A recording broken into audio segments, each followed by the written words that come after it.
And you recording? See the game. Okay. Okay. I'm just going to do a clap for the sound, and then you guys can go. Yeah, so I wanted to kind of talk about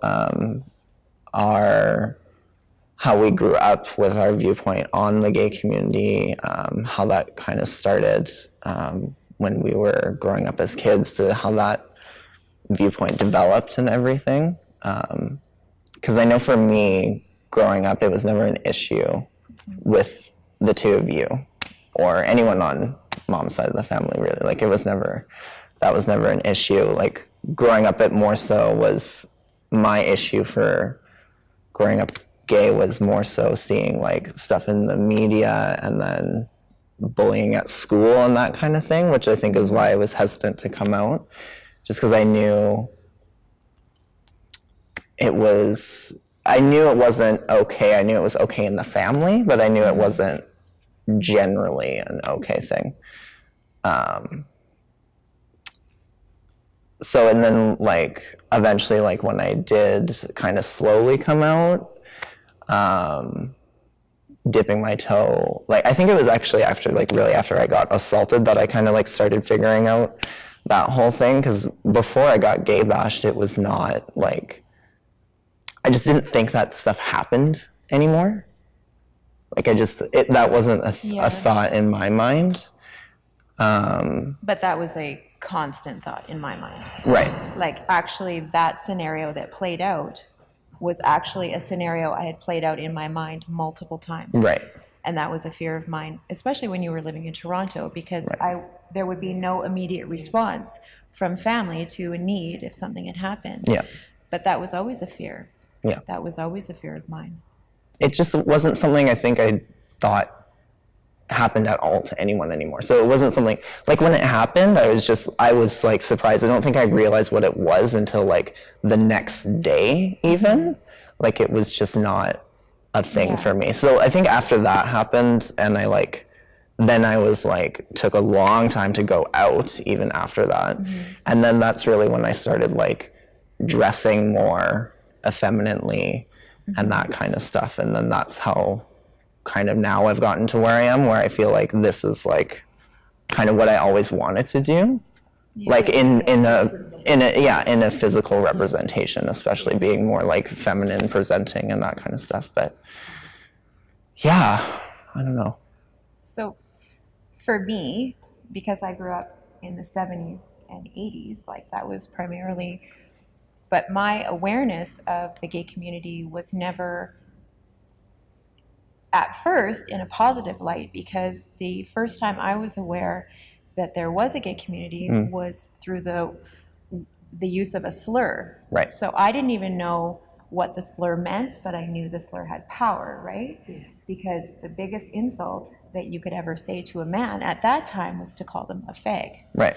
And so I didn't know what the word meant. No, you weren't old enough. I wasn't old enough, but that word was used. Yeah. And so I think that in elementary school, there was a boy that I was friends with that nobody else was friends with. Mm-hmm. And they would, the other boys would call him that name all the time. And I never really understood why the value was placed on that quality when he had all of these amazing qualities as an artist, as a writer, and just as a nice, kind person. He moved away. I always wonder what happened to him. Right. But that was my first awareness. And then within our house, never from mom, but it was never a positive thing.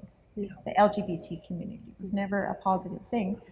Dad always had preconceived notions about anyone of differences, whether it be race or sexual preference or, age even. So then when I met Bernie, I met Bernie at the party he was outed at when I was 14. Right. And Bernie was a little bit older as well, right?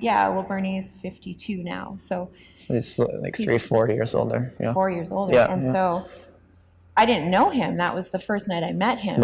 Too. So he came up to me and he said, "What do you have to say?" Because he was very confrontational with everybody about it. And I said, I was 14 and close your ears, drinking and smoking a bit of pot. So I said, I don't care. And I just kind of danced away. But then we spent a lot of time together, and that solidified our friendship with that non-judgmental moment for the two of us. Because in my life as well, he was never judgmental of my appearance or my choices or anything. So that was kind of how it came about. And when I let Mom know that Bernie was gay and that, you know, there was question about Rod and David, like that whole group of friends that I hung out with. I always said, well, I know she's safe there. Yeah. I know they're going to look after her. Yeah. You know. And, you know, well, who is our 14-year-old daughter more safe with? The 26-year-old guy she was hanging out with? Or the 3 gay men? She's good. But that always... They just snuck me all into all bars and everything. Exactly, I had a great time. But that always really surprised me, I guess, like whenever we would have conversations about like whether it was like a celebrity or my friends or myself or anything. And especially when like the transgender dialogue really got started like on a media level, that was never, like I've never heard any ignorant or rude statement about anyone really, but specifically my community come out of your mouth. And that was always very surprising for me just because of your peer group and what I guess I assumed would be said and kind of the general viewpoint. So I was always very surprised with that. Yeah. Well, my first real experience was when Bernie and David and all these kids used to come and spend hours at my house. Yeah. But they were always so respectful and actually loving, because they always, you know, I was always mum to them. Yeah, and our house was a safe place. Yeah. Right? Because, you know, we were involved in a Christian youth group, all of us. Yes. Which wasn't really a safe place. Not a place of acceptance around sexuality, that's for sure. Because, and we were not being truthful about who we were as well. So we would go and be one person at this youth group, and then we'd leave and we'd be totally different people, right? Yeah. And that's really the only side of our side of the family that I ever had an issue with was anyone that was involved in religious stuff too. Yes. That it was always very hush hush, don't kind of talk about that. So, but it always, I was always really, I don't know, like what was the, like in your house when you were a kid growing up, like what was that, like was that even talked about, like gay people? Like, the only time I ever remember anything, and I don't think it was on a negative level, was my brothers and their friends had been in Vancouver, and they had driven past a gay bar, which I figure what it was, and there was a bunch of people outside, and they made some remark about it, and that's the only thing I ever remember. But I don't know I couldn't remember what the comment was. But it wasn't positive. It wasn't positive though. I don't think it was a bashing comment, like. But it was acknowledgement of something that you didn't know. I did, yeah. I had no idea, you know. Yeah. And sorry, go ahead. No, but your coming out, just so you know, was not ever a secret even before I you knew. came out. Like I was 100% clear on who you were when you were 4. Oh, I know, and I tell people that all the time. I'm just like, my mom knew I was gay when I said, well, actually, you knew I wanted to do drag before you knew I was gay, to be fair. No, it was, I knew you were gay first, and then when you said, when you were talking about Posh Spice and how you would love to wear those outfits, I was like, oh, drag queen. Yeah, great. Also that. Makeup tips, good for me. Great. Which is weird that it was Posh Spice, can I just say, because Baby Spice was my fave, so I'm always weirded out by that comment. I remember the outfit she was wearing in the video when you actually made the comment, too. It was a black leather strapless dress, mini dress. Yeah.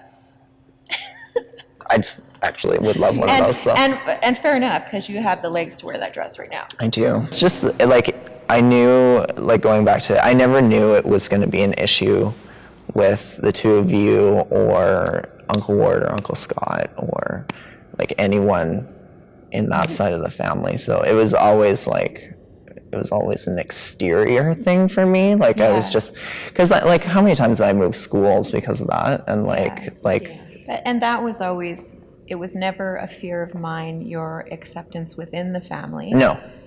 Because even when other people, cousins and stuff, identified something different about you, mind you, I did a tad overreact at times, but I know what you're talking about. Yeah. But it was always my fear of how the world was going to treat you. Like, I feel like my whole life was about learning about the gay community before you were born, because I feel like I knew so much about what was going on. But my view of the situation was rooted in the 70s and 80s, so it was gay bashing and murder and the AIDS epidemic. Yeah. And so my fear around that was always that someone was going to hurt you or you were going to get sick. And it was always just such a fear. Never about you being safe within our family, but always something exterior. Yeah. And that's why I knew when like I did get assaulted that it was really hard for you. Oh, yeah, you were really strong that night, I will say.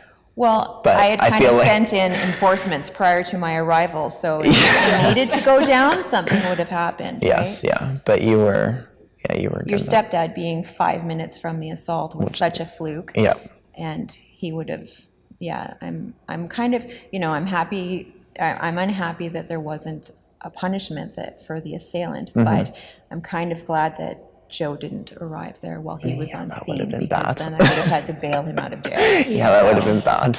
Yeah, really bad. But yeah. And that's another thing too. I mean, Joe being so accepting of you and your lifestyle. And Joe being such a, like, from an outside perspective, like a rough guy. Yeah. But I never, like, even when I started doing drag, he's like, oh yeah, I've been around all that, like, blah, blah, blah, blah. Like, it was just such a non-issue for everyone. So I was really lucky in that respect. For sure. Yeah. For sure. Yeah.